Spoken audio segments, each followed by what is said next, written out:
Good morning everyone. आज 14 जुलाई है। हम आज 14 जुलाई की करंट अफेयर्स लेके आपके सामने फिर से हाजिर हैं। तो अब हम स्टार्ट करते हैं कि आज क्या इम्पोर्टेंट रहेगा आज 14 जुलाई को। तो 14 जुलाई को आज जो सबसे बड़ा है, चंद्रयान 3 अभियान लॉन्च किया जा रहा है भारत के द्वारा। जो चंद्रयान 2 की असफलता के बाद में भारत के द्वारा चंद्रमा पर सॉफ्ट लैंडिंग के लिए एक अगला प्रयास है। अगर भारत इसमें कामयाब होता है तो भारत चौथा देश बन जाएगा, जिससे पहले यूएसए, रसिया और चाइना सॉफ्ट लैंडिंग करवा चुके हैं। तो अगर भारत आज कामयाब होता है अपनी इस प्रयास में तो भारत चौथा देश होगा।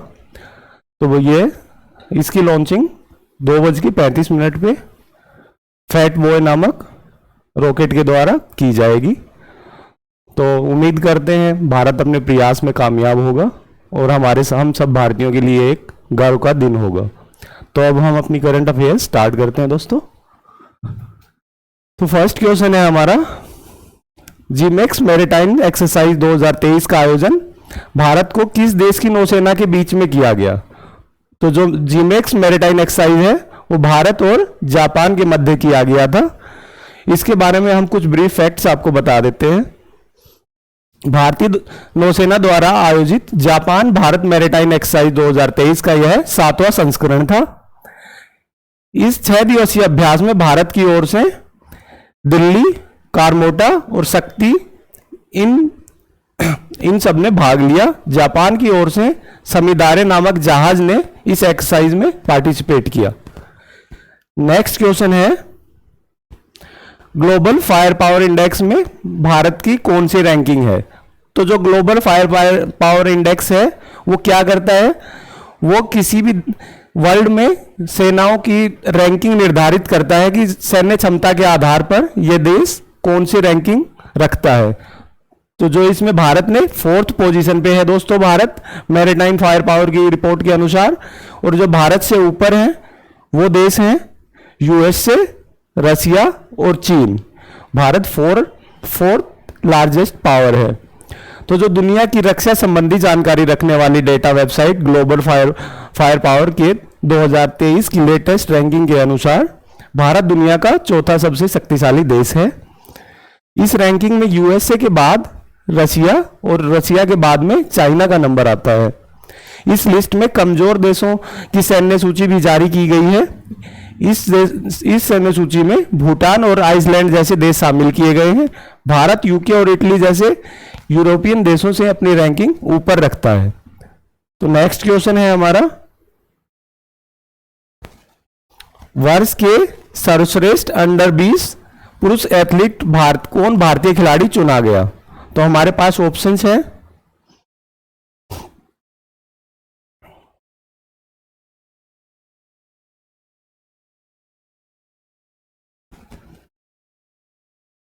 सेल्वा प्रभु तिरुमरन, मुरली Shrishankar, Avinash Sable, aldose Paul.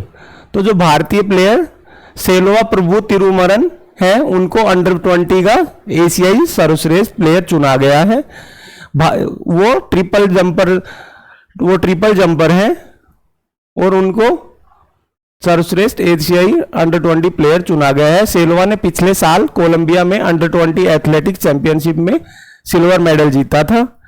Bangkok में एशियाई एथलेटिक्स एसोसिएशन की 50वीं वर्षगांठ के समारोह में सिल्वा को यह अवार्ड दिया जाएगा। नेक्स्ट क्वेश्चन है, 34वें अंतर्राष्ट्रीय जीव विज्ञान ओलंपियाड संयुक्त अरब अमीरात में किस देश ने इसमें पहला स्थान प्राप्त किया था? तो जो भारत है उन्होंने जीव विज्ञान ओलंपियाड में प्रथम स्थान प्राप्त किया था। तो यह इसका 34वां संस्करण था, जिसमें यूएई में भारत ने फर्स्ट रैंकिंग हासिल की। 34वें अंतर्राष्ट्रीय जीव विज्ञान ओलंपियाड संयुक्त अरब अमीरात में 3 से 11 जुलाई 2023 के बीच में आयोजित किया गया था। 34वें अंतर्राष्ट्रीय जीव विज्ञान ओलंपियाड 2023 में भारत ने 4 स्वर्ण पदक के साथ में पदक तालिका में शीर्ष स्थान प्राप्त किया। यह पहली बार है कि इस प्रतियोगिता में भारत ने प्रथम स्थान प्राप्त किया है। ध्रुव आडवाणी, ईशान पेडनेकर, मेघ छाबड़ा और रोहित पांडा ने इस प्रतियोगिता में स्वर्ण पदक प्राप्त किए। आईबीओ 2023 में 76 देशों ने पार्टिसिपेट किया था। सिंगापुर 4 स्वर्ण पदक जीतने वाला एकमात्र देश था। 34वें अंतर्राष्ट्रीय जीव विज्ञान ओलंपियाड में 2023 में कुल 29 स्वर्ण पदक प्रदान किए गए थे। इससे पहले भारत खगोल विज्ञान, खगोल भौतिकी में और जूनियर साइंस में पदक तालिका में शीर्ष पर रह चुका था। तो नेक्स्ट क्वेश्चन है दोस्तों,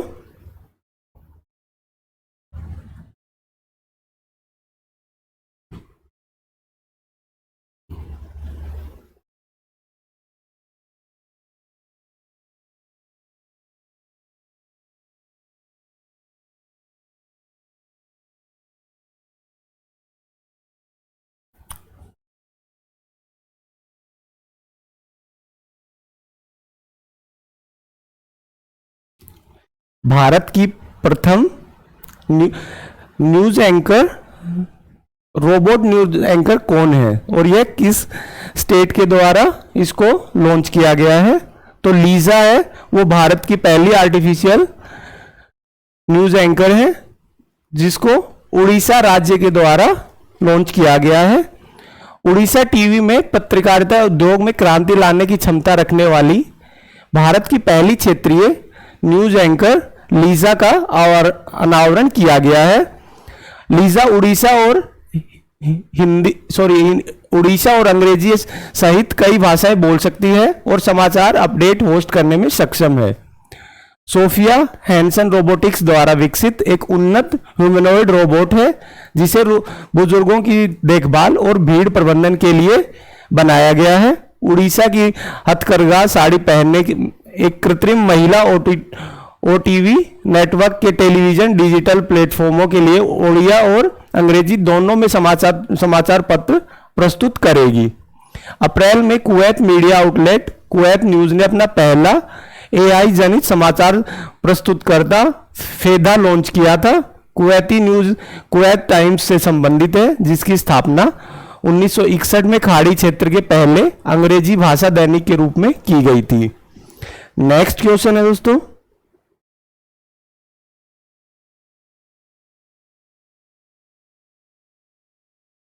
हाल ही में एक नई आर्टिफिशियल इंटेलिजेंस कंपनी XAI किसने लॉन्च की है? तो हमारे पास ऑप्शंस हैं Jeff Bezos, Elon Musk, Bill Gates और मार्क जुगरबर्ग। तो जो एलन मस्क है उन्होंने आर्टिफिशियल इंटेलिजेंस कंपनी XAI को लॉन्च किया है और जो एलन मस्क है वो स्पेस एक्स नामक कंपनी के भी सीईओ हैं।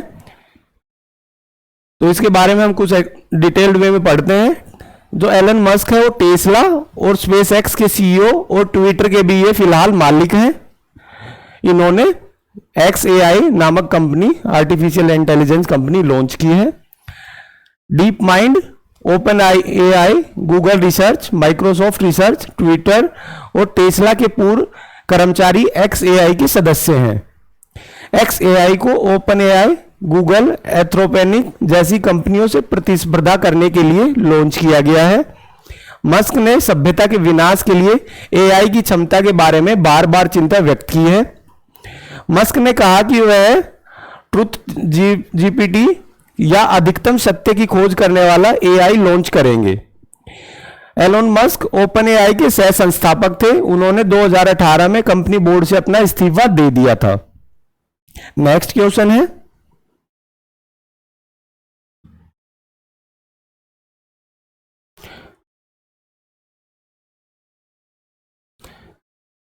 कॉमनवेल्थ वेटलिफ्टिंग चैंपियनशिप की 40 किलोग्राम कैटेगरी में किसने गोल्ड मेडल जीता? तो ऑप्शंस हैं कोमल कोहर, ज्योत्सना सबर, आरती सिन्हा और अस्मिता। तो जो ज्योत्सना सबर थी उन्होंने ग्रेटर नोएडा की गौतम बुद्ध यूनिवर्सिटी में आयोजित कॉमनवेल्थ वेटलिफ्टिंग चैंपियनशिप में ये गोल्ड मेडल जीता था और इसमें भारत ने अब तक 3 स्वर्ण पदक प्राप्त किए हैं।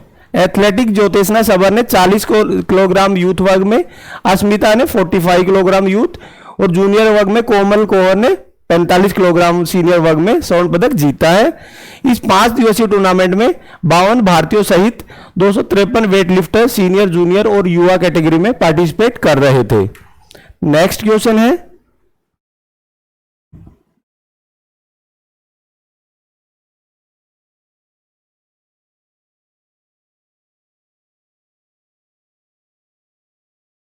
आईटीसी लिमिटेड के अध्यक्ष और प्रबंध निदेशक के रूप में किन्हें नियुक्त किया गया है? तो हमारे ऑप्शंस हैं तुषार मेहता, अजय भटनागर, संजीव पुरी और ब्रजेंद्र नवनीत। तो जो संजीव पुरी हैं उनको आईटीसी के अध्यक्ष और प्रबंध निदेशक के रूप में फिर से नियुक्त किया गया है। तो संजीव पुरी को 5 साल की अवधि के लिए आईटीसी लिमिटेड के अध्यक्ष और प्रबंध निदेशक के रूप में फिर से नियुक्त किया गया है। यह निर्णय समिति की सिफारिश पर किया गया और 22 जुलाई 2024 से वो अपने पद पर मानने स्टार्ट होंगे। उनकी 60 वर्षीय पुरी को 2017 में मुख्य कार्यकारी अधिकारी के रूप में नियुक्त किया गया था और मई 2018 में प्रबंध निदेशक के रूप में फिर से उन्हें नामित किया गया था। 13 जुलाई 2019 से प्रभावी तंबाकू से होटल समूह के अध्यक्ष के रूप में उन्हें नियुक्त किया गया था। पूरी जनवरी 1986 में आईटीसी में शामिल हुए थे। आईटीसी और उनकी सहायक कंपनियों में 3 दशकों से अधिक के अपने कैरियर के साथ उन्होंने कई व्यावसायिक पदों पर कंपनी का नेतृत्व किया है।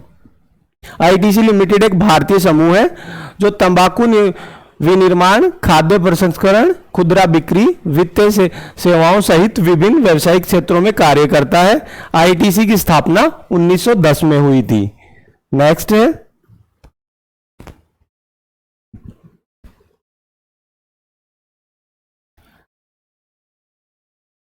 हाल ही में किस केंद्रीय मंत्री द्वारा differential global navigation satellite system DGNSS सागर संपर्क का उद्घाटन किया गया?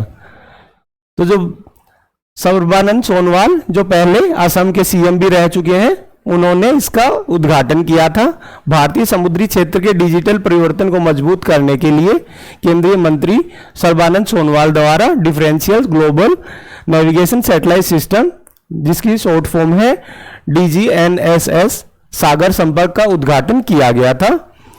तो ये क्वेश्चन इंपॉर्टेंट है दोस्तों कि DGNSS की फुल फॉर्म क्या है। तो DGNSS की फुल फॉर्म क्या है? Differential global navigation satellite system.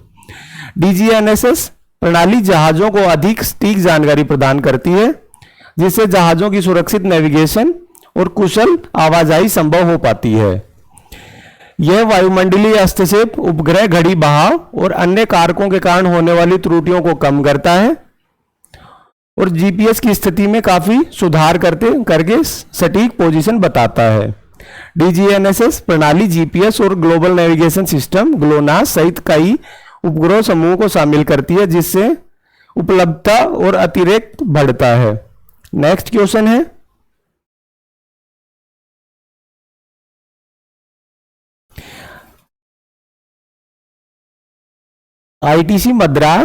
IIT Madras के जंजीबार परिसर का नेतृत्व पहली बार किस महिला ने किया? तो ऑप्शंस हैं प्रीति अघालियम, अवनी चतुर्वेदी, रैयाना बरवानावी और लास्ट है लक्ष्मी सिंह। तो जो प्रीति अघालियम है, उन्होंने IIT मद्रास के जंजीबार परिसर का नेतृत्व किया।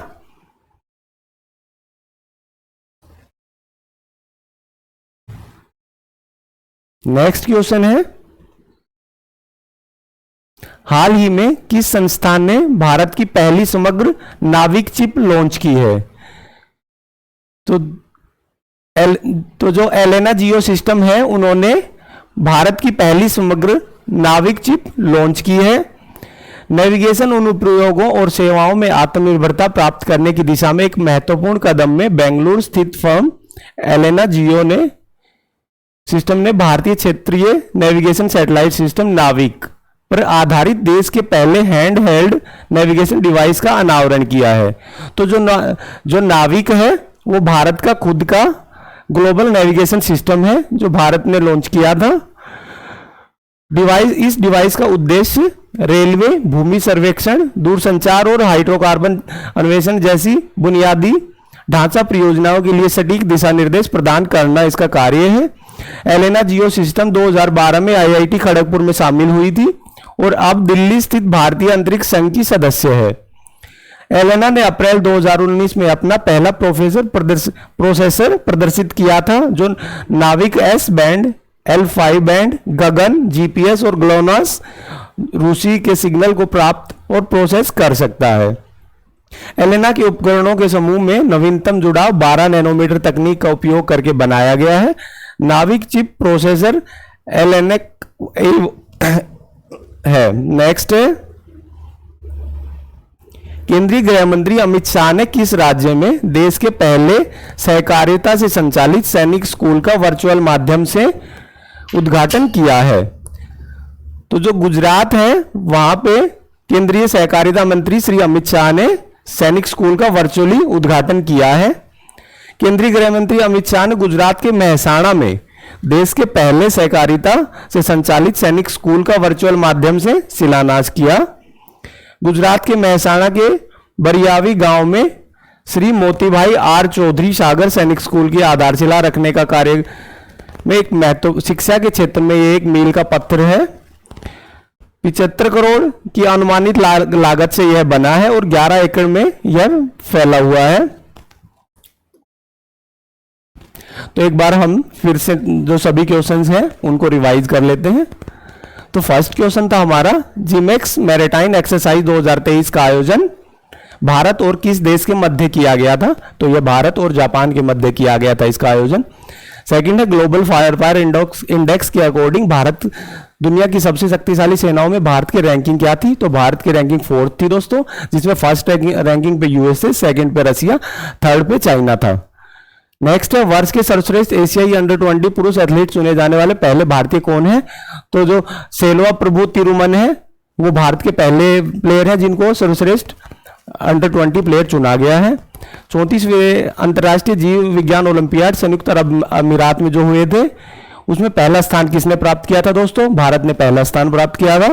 नेक्स्ट है भारत की पहली एआई न्यूज एंकर बनी लीसा। तो इसको किसके द्वारा? ओटीवी द्वारा लॉन्च किया गया था, तो उड़ीसा के द्वारा इसको लॉन्च किया गया था।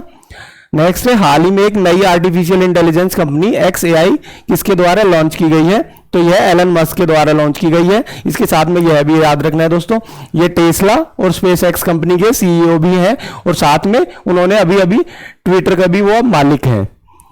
नेक्स्ट है दोस्तों कॉमनवेल्थ वेट लिफ्टिंग चैंपियनशिप की 40 किलोग्राम कैटेगरी में किसने गोल्ड मेडल जीता था? तो जो ज्योत्सना सबर है उन्होंने 40 केजी में गोल्ड मेडल जीता था। नेक्स्ट है आईटीसी लिमिटेड के अध्यक्ष और प्रबंध निदेशक के रूप में फिर से किसे नियुक्त किया गया है? तो जो संजीव पुरी है उनको 5 वर्ष के कार्यकाल के लिए दोबारा से नियुक्त किया गया है दोस्तों। नेक्स्ट है हाल ही में किस केंद्रीय मंत्री के द्वारा differential global navigation satellite system DGNSS सागर संपर्क का उद्घाटन किया गया? तो श्री सर्बानंद सोनवाल के द्वारा इसका उद्घाटन किया गया, जो पहले असम के सीएम रह चुके हैं और फिलहाल असम के सीएम हेमंत बिस्व शर्मा है। नेक्स्ट क्वेश्चन है आईआईटी मद्रास के जंजीबार परिसर का नेतृत्व पहली बार किस महिला के द्वारा किया गया? तो जो प्रीति अगलियम है उनके द्वारा है फर्स्ट टाइम किसी महिला के द्वारा इसका नेतृत्व किया गया है। नेक्स्ट है भारत हाल ही में किस संस्थान ने भारत की पहली समग्र नाविक आईसी चिप लॉन्च की थी? तो जो एलेना जियो सिस्टम है उनके द्वारा पहली भारतीय नाविक आईसी चिप लॉन्च की गई थी। और लास्ट क्वेश्चन है दोस्तों आज का हमारा केंद्रीय गृह मंत्री अमित शाह ने किस राज्य में पहले सहकारिता से संचालित सैनिक स्कूल का उद्घाटन किया था? तो जो गुजरात राज्य है दोस्तों वहां पे अमित शाह जी के द्वारा फर्स्ट सहकारी सैनिक स्कूल का उद्घाटन किया गया था। तो ये थे दोस्तों आज की करंट अफेयर्स। तो हम कल अपनी क्लास में फिर से मिलते हैं। इस जो क्लास है उसकी PDF आपको हमारे टेलीग्राम चैनल पुलिस वाला क्लासेस पे आपको अवेलेबल होगी। और एक बार फिर से भारतीय वैज्ञानिकों और सभी के लिए गुड लक। उम्मीद करते हैं कि आज भारत 4th देश होगा जो सक्सेसफुली लॉन्च करेगा 2019 की असफलता को भुलाते हुए। आज हम एक नया इतिहास रचेंगे। Thank you very much.